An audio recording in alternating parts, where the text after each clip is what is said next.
SUDA smart township అంటే ఒక పలాసాకి ఒక కొత్త ముఖ చిత్రం. ఈరోజు పలాసా సిటీకి ఒక న్యూ పలాసా లాగా హైవేకి పక్కగా చాలా వెంటిలేషన్తో 80 ఫీట్ 40 ఫీట్ రోడ్స్తోని అండర్ గ్రౌండ్ డ్రైనేజ్, పర్టికులర్గా ఈరోజు పెద్ద పెద్ద పట్టణాలలో టౌన్షిప్స్కి ఏమాత్రం తక్కువ కాకుండా దానికి ధీటుగా టౌన్షిప్కి సుడా వాళ్ళు ముందుకొచ్చారు. మనం గర్వించాల్సిన విషయం ఏంటంటే శ్రీకాకుళం జిల్లాలోనే కాదు, దాదాపు ఆంధ్రప్రదేశ్లో కూడా ఎక్కడ కూడా ఇన్ని 150 ఎకరాల టౌన్షిప్కి ఇంతవరకు పూర్తి పర్మిషన్స్ రాలేదు. కానీ అధికారుల చొరవ వల్ల ఇక్కడ పూర్తి పర్మిషన్స్ వచ్చాయి. మొదటి ఫేజ్గా 50 ఎకరాల్లో టౌన్షిప్ని ప్లాన్ చేస్తున్నారు. ఇందులో గవర్నమెంట్ ఉద్యోగులకు కూడా 20% రిజర్వేషన్తో పాటు వాళ్ళకి డిస్కౌంట్ కూడా ఉంది.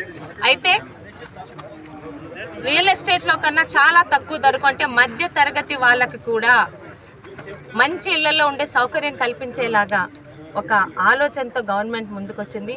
ముఖ్యంగా ఈరోజు డిపార్ట్మెంట్ని, ఈ శాఖను చూస్తున్న మంత్రి నారాయణ గారు, అధికారులు చాలా శ్రమిస్తున్నారు. ఖచ్చితంగా ఈ 5 సంవత్సరాల్లో కాదు, వచ్చే 2-3 సంవత్సరాల్లోనే టౌన్షిప్ని పూర్తి చేసి పలాసా ముఖ చిత్రాన్ని మార్చడానికి. దీనివల్ల మనకు ఉపయోగం ఏంటంటే ఇప్పటికే శ్రీకాకుళం జిల్లాలో ముఖ్యమైన ఆర్థిక పట్టణంగా ఎదుగుతున్న పలాసాలో ఈ టౌన్షిప్ పూర్తయితే మరింత పెట్టుబడులతో పాటు మరిన్ని పరిశ్రమలు వచ్చే అవకాశం ఉంది.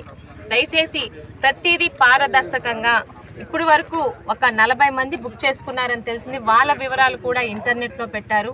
ఎవరైనా ఆన్లైన్లో బుక్ చేసుకొని వాళ్ళల్లోని ఎక్కువ వచ్చిన వాళ్ళల్లోని లక్కీ డిప్ ద్వారా తీసుకున్న వాళ్ళకి 3 ఇన్స్టాల్మెంట్లోని మొదటి ఇన్స్టాల్మెంట్లో 10%, రెండో ఇన్స్టాల్మెంట్లో ఒక 30-40%తో పాటు 3 ఇన్స్టాల్మెంట్లో పూర్తిగా మనకి కట్టుకునే ఫెసిలిటీ కూడా ఇచ్చారు. ప్రతి ఒక్కరికి ఒకటే, ఇందులో ఎవరి స్వార్థం లేదు.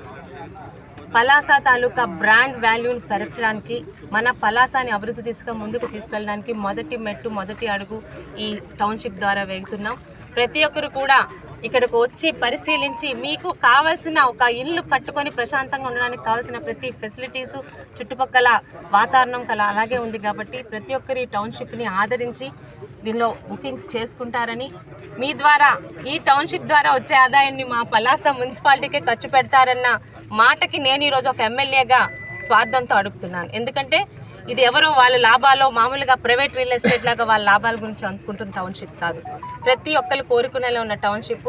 దీనిలో వచ్చే ప్రతి ఒక్క రూపాయి కూడా మన పలాసా మున్సిపాలిటీకే ప్రభుత్వం ఖర్చు పెట్టడానికి కమిట్మెంట్తో ఉంది.